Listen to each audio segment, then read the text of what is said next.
अच्छा, तो फिर वो 2 दिन तो हो गए। अब वो तीसरे दिन फिर से आई वहाँ से जा रही थी, शेर भी अपने रास्ते में जा रहा था। तो तीसरे दिन उसने देखा कि शेर जा रहा है। उसने पहले दिन मुझे कुछ नहीं किया, मैं बेहोश हो गई। दूसरे दिन उसने कुछ नहीं किया, मैं भाग गई। तो चलो शेर मुझे कुछ नहीं करेगा। तो वो क्या करती है, वो शेर के सामने जाती है और शेर से बोलती है, हेलो, नमस्ते, आप कैसे हो, क्या कर रहे हो। वो शेर से बातें करने लग जाती है और वो ऐसे बातें करती है जैसे कि शेर को वो बहुत पहले से जानती है ना। एक हमारे कोई टीचर आते हैं या फिर जब हम यहाँ पे आए थे तो आप हमसे पहली बार मिले थे, तो आप लोगों ने मुझसे ज़्यादा बात नहीं की। आप लोगों को डर लगा होगा कि मैडम है, डांट देगी, थप्पड़ मार देगी ना, गुस्सा हो जाएगी, ऐसा सोचा था ना आप लोगों ने।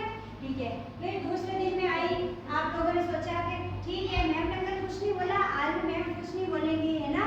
फिर अब मैं डेली आती हूँ तो आप लोग क्या सोचते हो कि हाँ अब तो मैम हमारे साथ रोजाना आने लग गई है, अब तो हम मैम को जानते हैं, मैम भी हमें जानती है ना।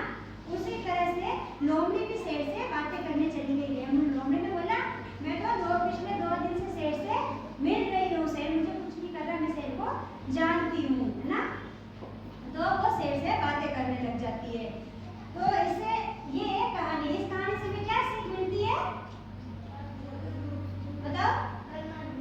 डरना नहीं चाहिए। हम पहले दिन किसी से डरते हैं, दूसरे दिन से हम किसी को जानने लगते हैं। तो इस कहानी से हमें क्या सीख मिलती है, कोई बताएगा?